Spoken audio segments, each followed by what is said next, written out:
Well, over the years, Maya has had several layers of dynamics and physics engines kind of layered on top of each other, and particle engines. And I'm going to kind of show you how to get some different effects out of Maya, like different smoke and fire, and just the different tool sets that they have to work with. Now, these type of effects, especially when you go loading example scenes, can very, very quickly give you the spinning pinwheel on your computer, that these are really heavy type effects. But I want you to understand how to get into some of this stuff and how to tinker with it if you'd like to play with it on your own. So the first step is seeing that there is indeed an effects drop down. So we've gone through modeling, rigging, animation, rendering, and then there's this effects drop down. We went through a little bit of this before. That's where we found our bullet, and we had loaded the bullet engine. And then we used the fields and solvers just to create gravity field and create an active and passive rigid bodies, and then use the soft body as well. That's kind of the basics of dynamics. Now, there's also an effects and effects caching panel.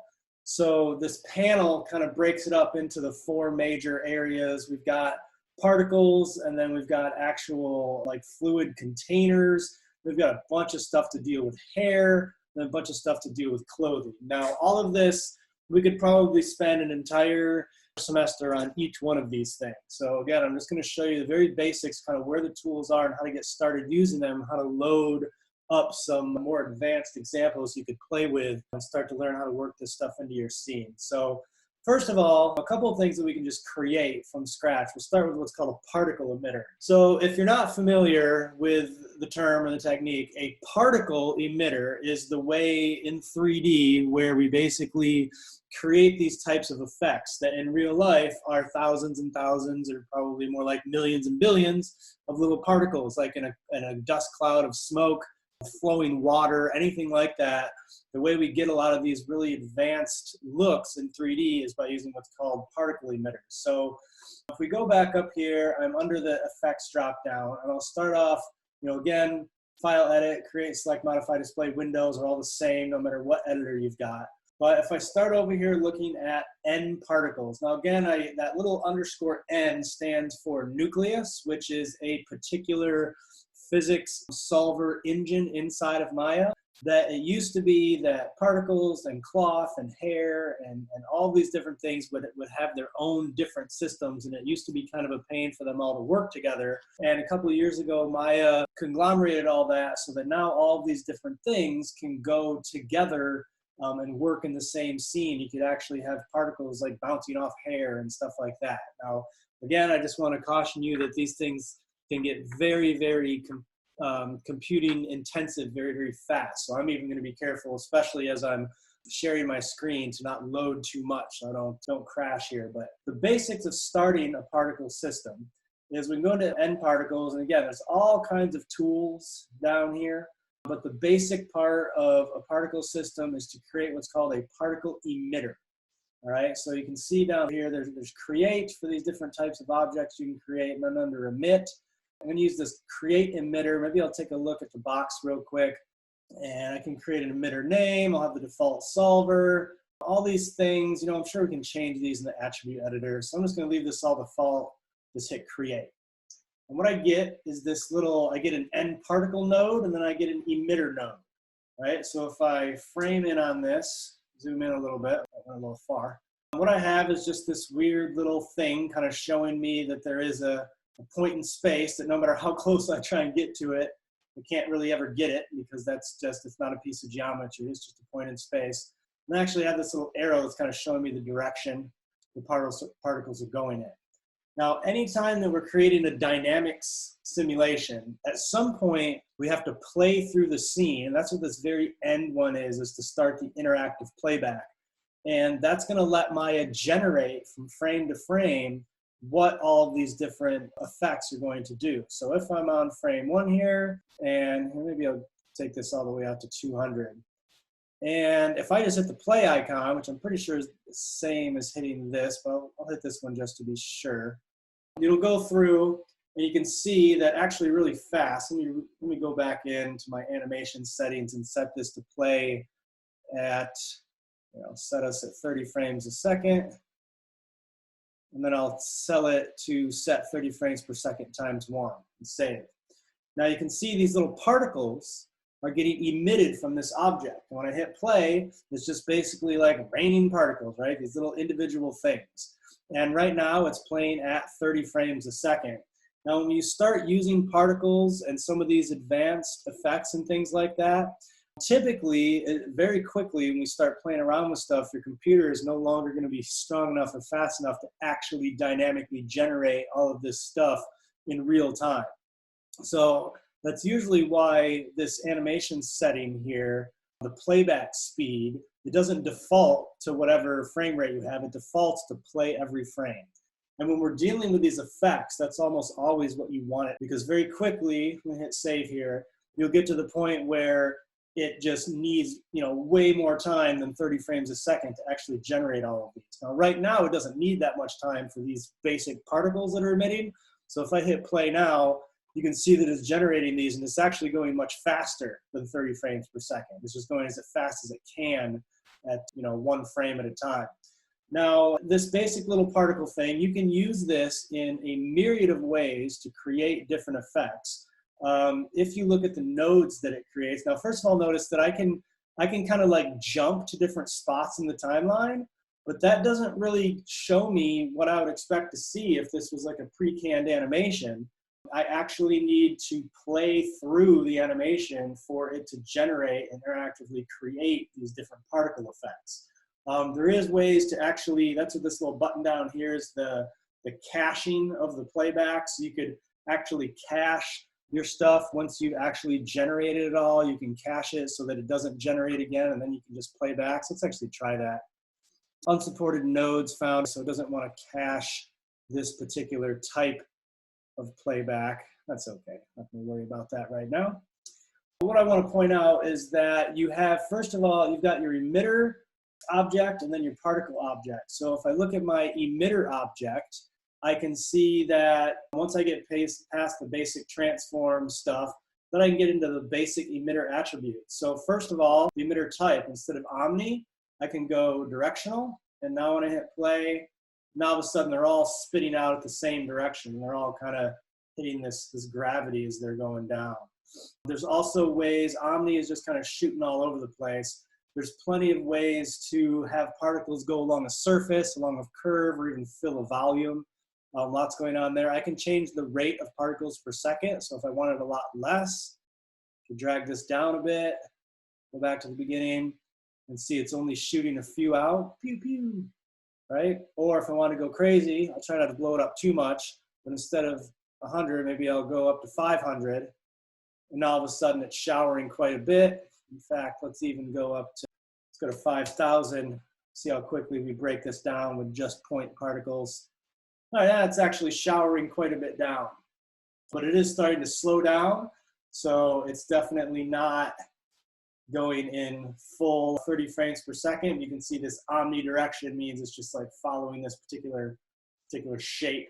I'm going to dial this back down to say 100, I think is where it started out as. All right, so there's some real basics with the particles, going as far as the type, the amount you need to use. We can start playing with the minimum and max distance that they actually fall off.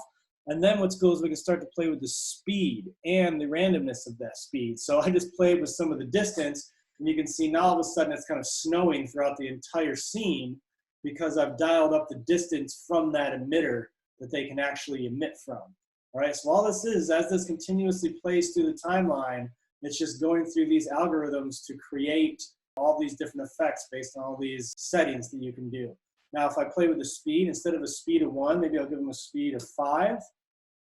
Now, if I play it through, now you can see they're shooting out a lot more like kind of, I don't even know what you would say, but instead of just falling, they're kind of spreading out and then hitting some gravity and falling down a bit. And we can even play with the randomness of the speed so that not every single particle goes at the same speed.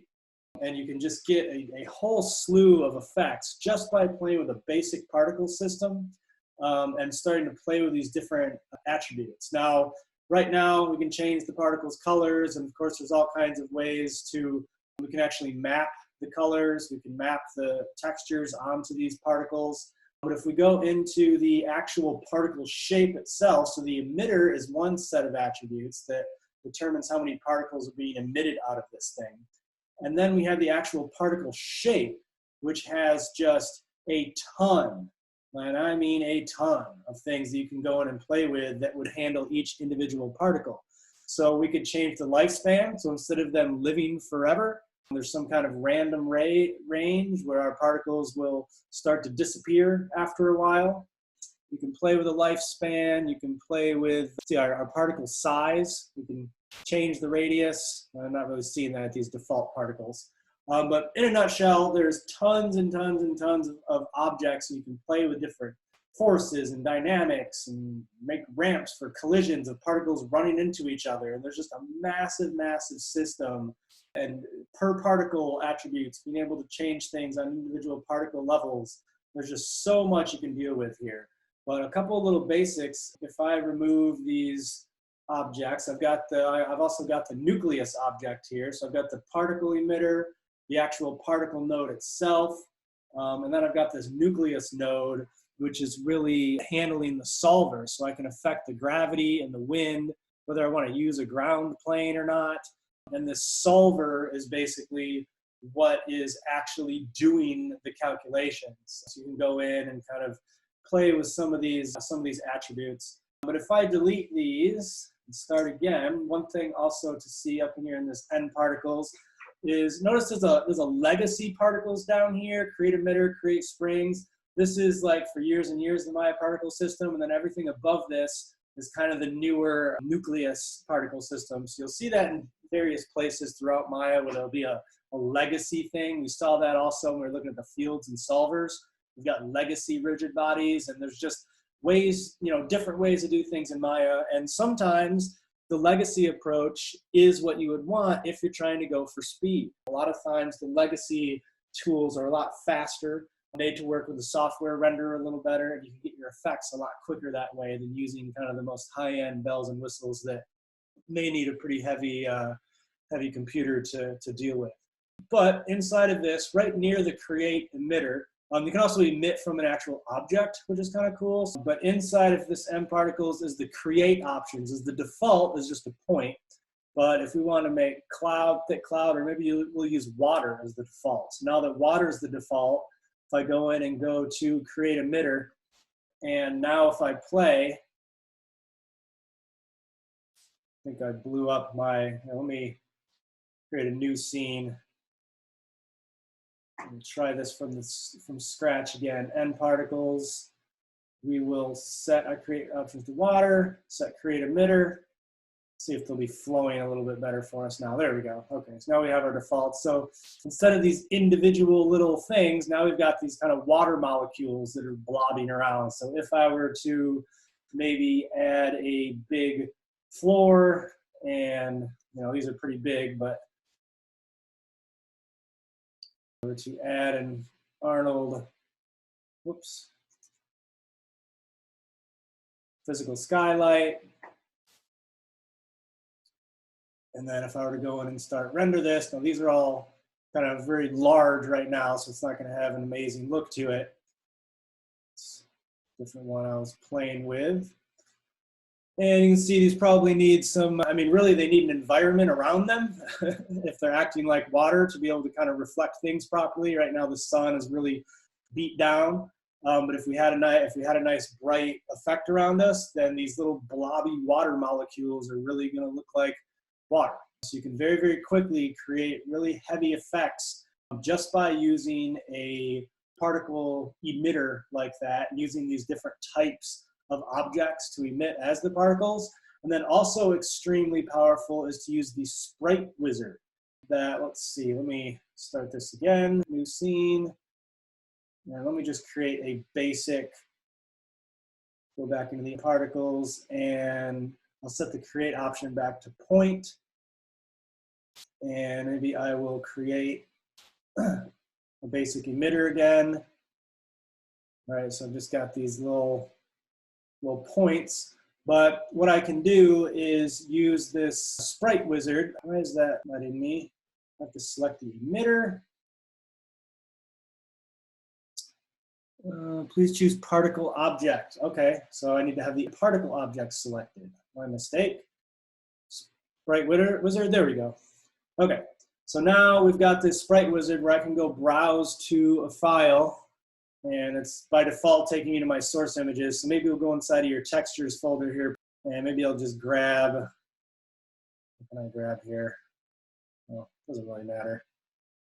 Sure, we'll grab this PNG,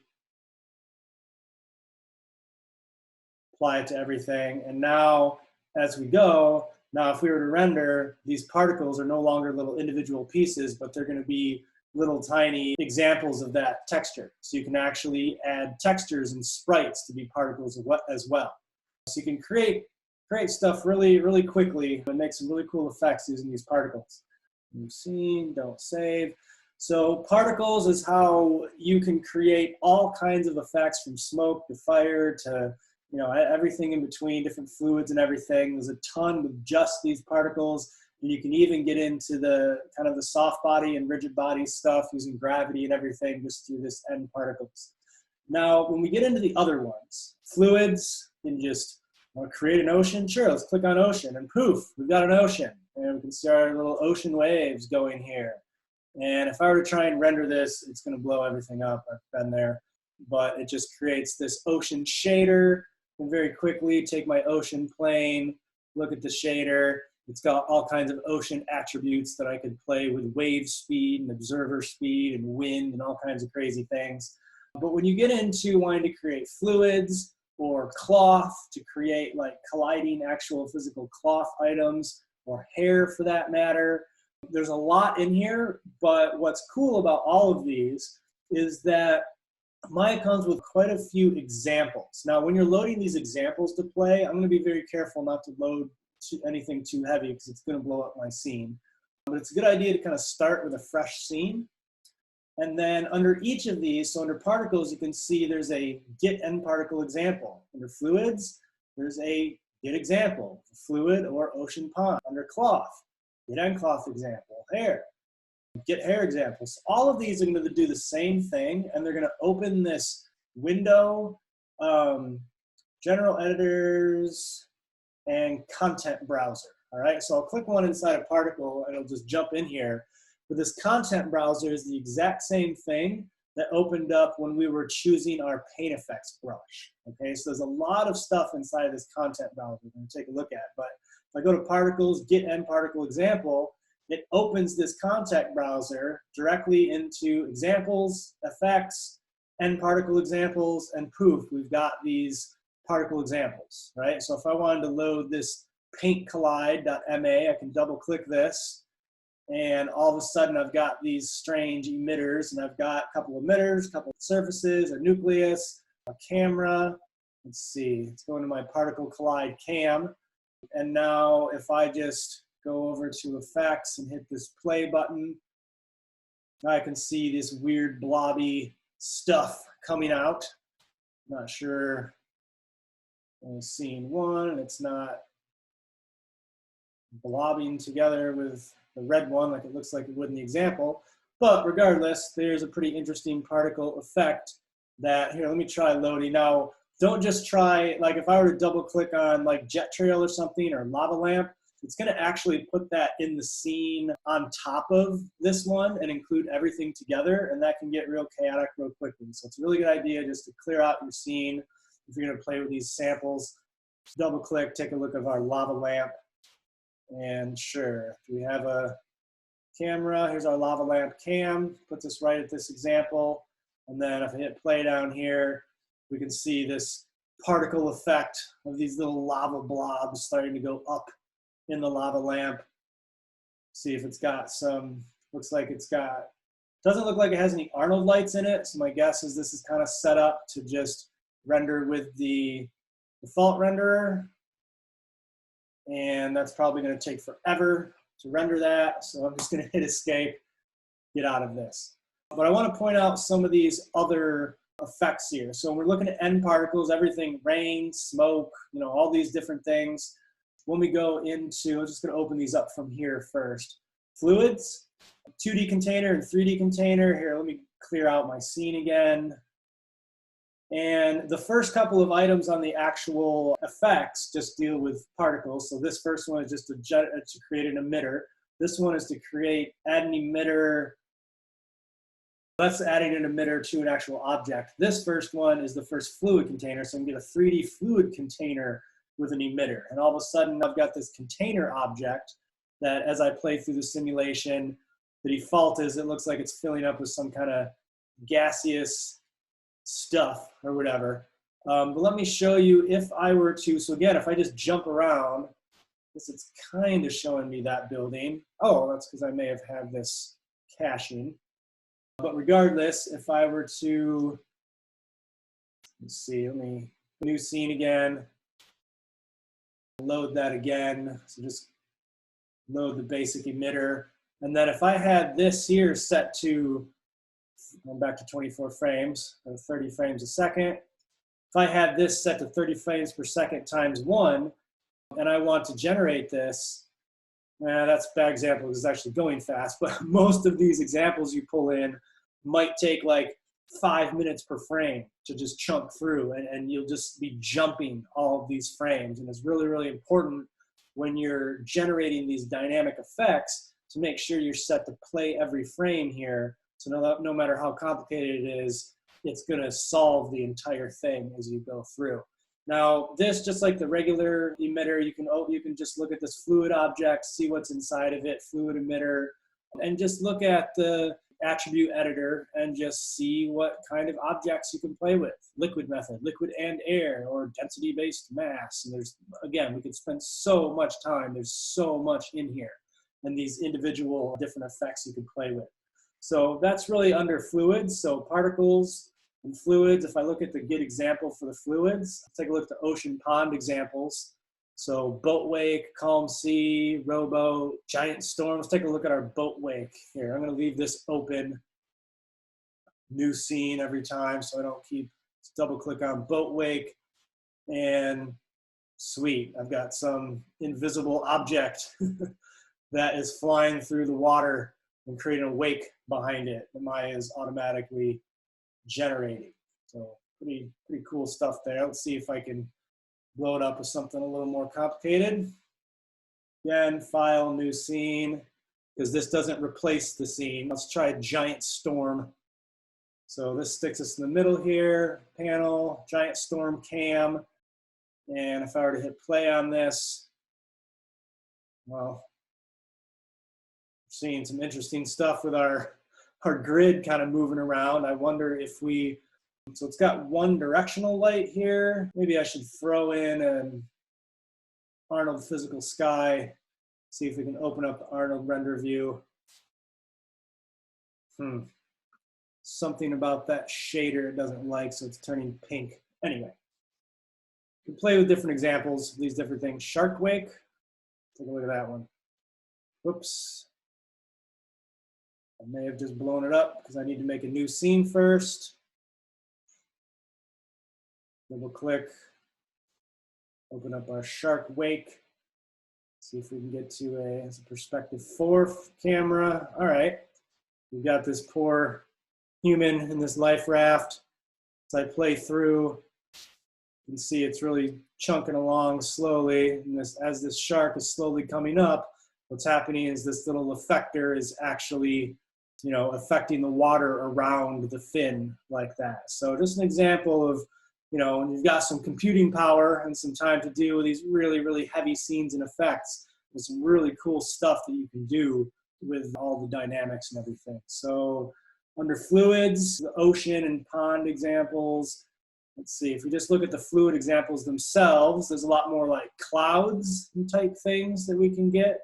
And then taking a look, new scene. So besides regular emitters, whether it's just a regular emitter or a fluids emitting an actual container with cloth, the end cloth example, different ways to create cloth out of objects. So we'll open this basic character cloth object. And every time you open one of these, it looks like we're just going to zoom out.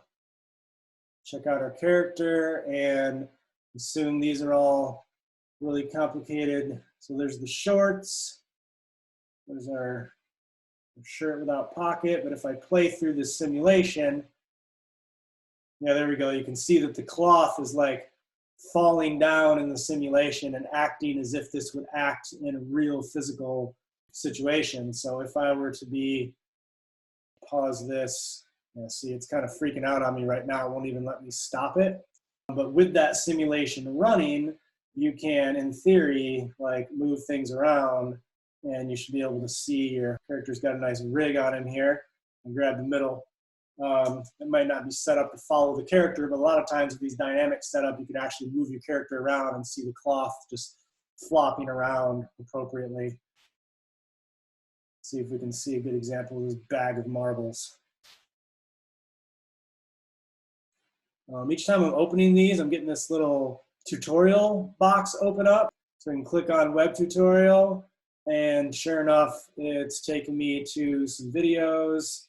It's just not showing me that specific thing, so that's kind of useless. Don't worry about that.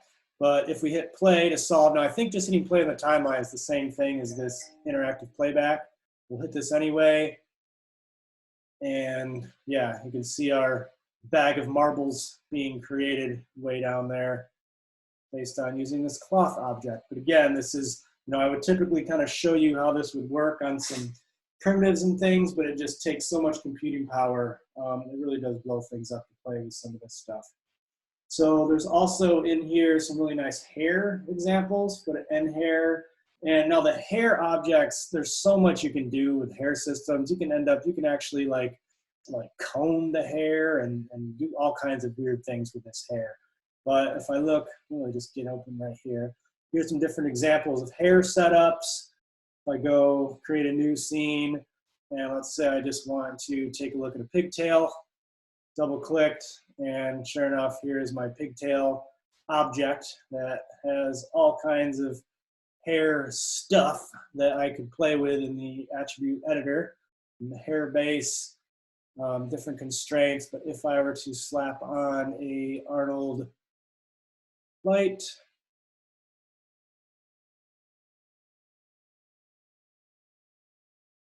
try and render this view, and we can see that as this would start to clear out, this would look like some very, very photorealistic hair setup in here.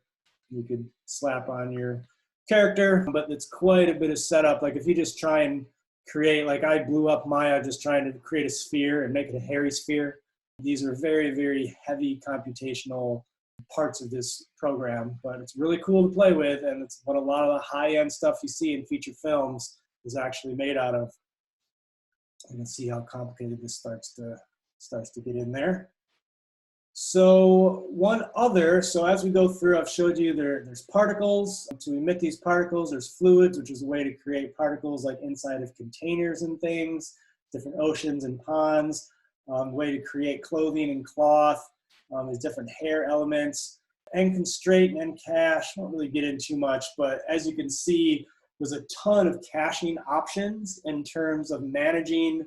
What the cache would be is when you spend the time to let this play through. So here's as I hit play, our ponytail is just kind of falling down with gravity. Put that back at the beginning. We play, ponytail is just falling down there.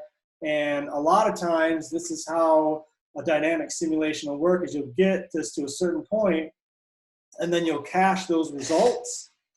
And now you're working with hair that's all gravity defined and ready. And then as you do your regular animation, it would kind of be in the pipeline on top of some of these other effects. But just knowing that no matter what type you're using, these different, let's see, it looks like the hair system might not even have a nucleus node, but in general, all of these different effects are very, very complicated systems that use these algorithms to generate the effects as you build out the timeline.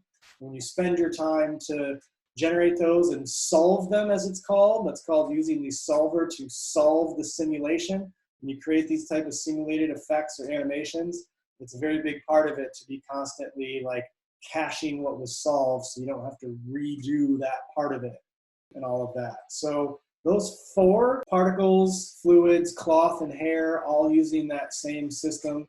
You can go into more and more of these different things, or these different presets to play with. Now, you don't have to get to any of them just with this. I'm just going to get hair example. At any point, you can, let's go back to File, New Scene, and at any point you can go into Window and General Editors and Content Browser.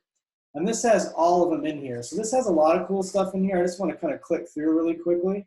When we go under examples, under animation, there's all kinds of motion capture animations on actual skeletons. So I could load this flip. Then double clicking any of these will just load it into your scene. You can see it loading here.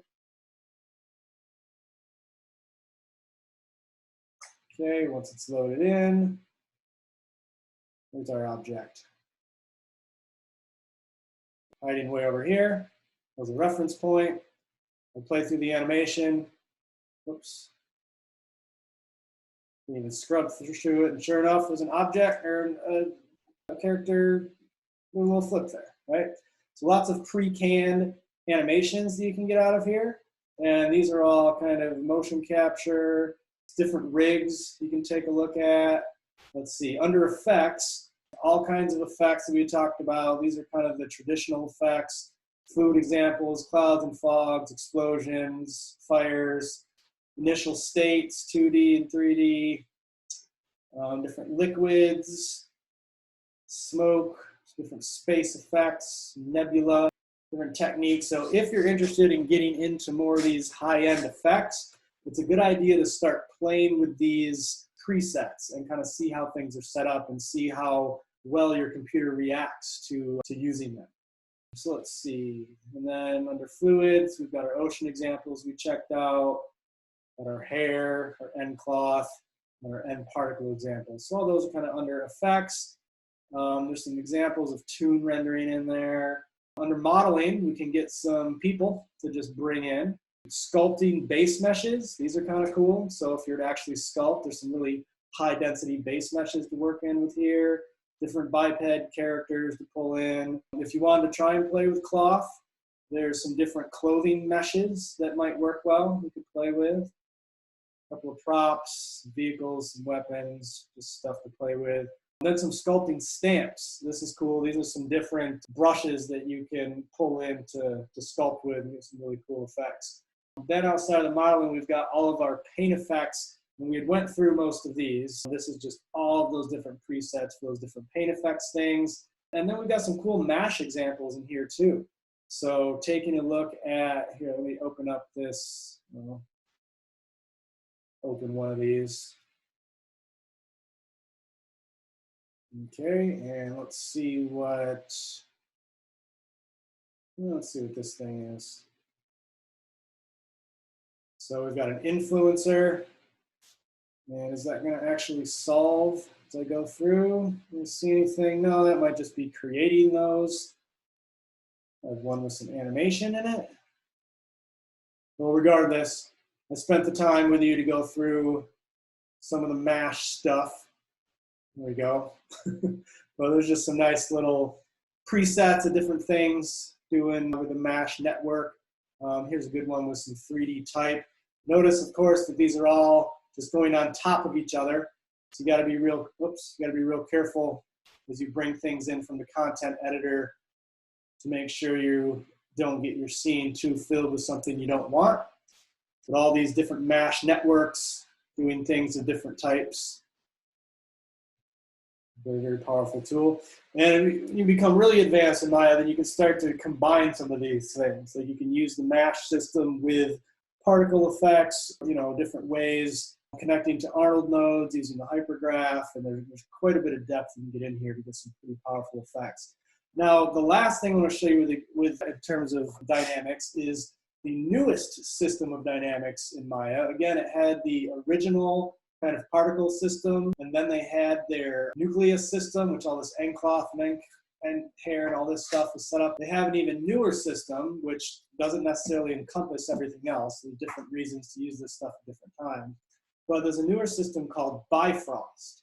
And Bifrost is really, really cool. Let me show you. If we open a new scene, you'll have to make sure, now mine was already loaded, so hopefully it just does by default.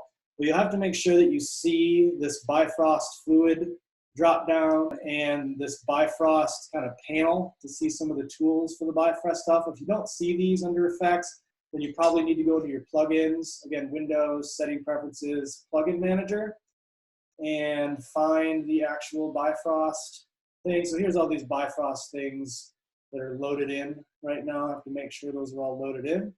And when those are loaded in, you'll get these two windows without clicking things by accident, without necessarily going in and playing with the panel or even just messing with these things by default. What Bifrost is it's like a visual effects editor using the 2D node hierarchy connecting thing that we saw in the Hypershade, where you can get really, really deep with materials. So if we go under Windows and take a look at the Bifrost browser, we'll open this up, and this is like, there is no Bifrost stuff necessarily in the content window. General editors, content browser, is there? Oh yeah, there is some Bifrost fluids. All right, so this is some stuff in here, deep ocean, milk pour. But there's a different setup here that I think it's a little newer than some of these things. And that is this Bifrost browser, where I can see cloth, smoke, fire, snow, sand, different volumes, particles. So kind of all of these different things that were done in the previous methods of using nucleus and using the default particle stuff, you can also accomplish this stuff with Bifrost. But what's really interesting is, besides just this browser here to kind of pick one to play with, it's also got the Bifrost graph editor. All right, so if I just open this first, it's telling me, look, Bifrost is a visual programming framework for 3D graphics. All right, I could click Get Started, and that actually clicks me out to Autodesk to show me a bunch of cool videos on how to use Bifrost. So this might be a good way if you want to dive in and get a little more detailed into using some of this stuff. And then if we, oops, it's messing with that, and we can open the Bifrost browser. If we just click Getting Started, it's kind of hard to just whoops, that's not what I meant. If we click the Create Graph, we just start off with this basic input and output node. All right, now let me show you what happens when we actually load one of these presets. All right, we get rid of this, go to the Bifrost browser, and let's say we want to take a look at a smoke trail. All right, so if I import this, now all of a sudden I've got this, oh, we'll wait for it to finish importing. This stuff may very well blow things up pretty quickly. But now all of a sudden I've got this real complicated node network, and it's even got these boxes with different notes telling me what's going on and how to kind of connect and create it, try different speed modes to get various trail effects. And this is just this whole visual system of creating these Bifrost elements and connecting them in different ways to create a wide variety of different effects. I've got this whole system in place, and I can see this little particle blob down here. I'm sure if I go in and play my scene, you can see how slowly this is starting to solve, and it's trying to go frame by frame, 7, 8, 9, one at a time, and it is very, very slowly starting to solve this animation using this little particle dust cloud thing. And if I can actually stop this without blowing up my Maya, literally pinwheeling in between every frame, hitting escape, possibly get out of it. Okay, hitting escape seems to get out of a simulation, so that's helpful. And you can see this real complicated, even in the viewport, you can see how nice this smoke is. In fact, it's so complicated that it's really slowing down my viewport. Maybe I should go into wireframe view.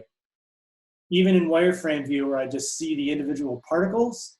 So at some level, this is still a particle emitter, but it just has a lot more complicated kind of particle attributes and things. Back into my other view, you can see it. But this stuff can bog you down pretty quickly, but it's pretty cool to see. Load one more. New scene, and then I'll open the Bifrost browser. It's really slowing down my machine. I'm sure a lot of it has to do with me sharing my screen at the same time. In fact, that may be the end, as I think I may be pinwheeled to the point of needing to quit Maya now. Really just showing you that there is a lot of really powerful effects in Maya. You can use the basic particles. You can get into using the end particle system and end cloth and end hair. And then really the newest creme de la creme of the effects in Maya is using this whole Bifrost system. But it is stuff that's being used out there at an industrial level and can make stuff pretty amazing when you've got the computing power behind you to be able to run it. The Maya help system, the help menu, the site is actually really, really helpful. But the way that you can break it down into all these different elements, but as we get into, we've gone through all these basics, as we get into simulation and effects, that shows you individually bullet using end dynamics, end particles, using these different fluid effects.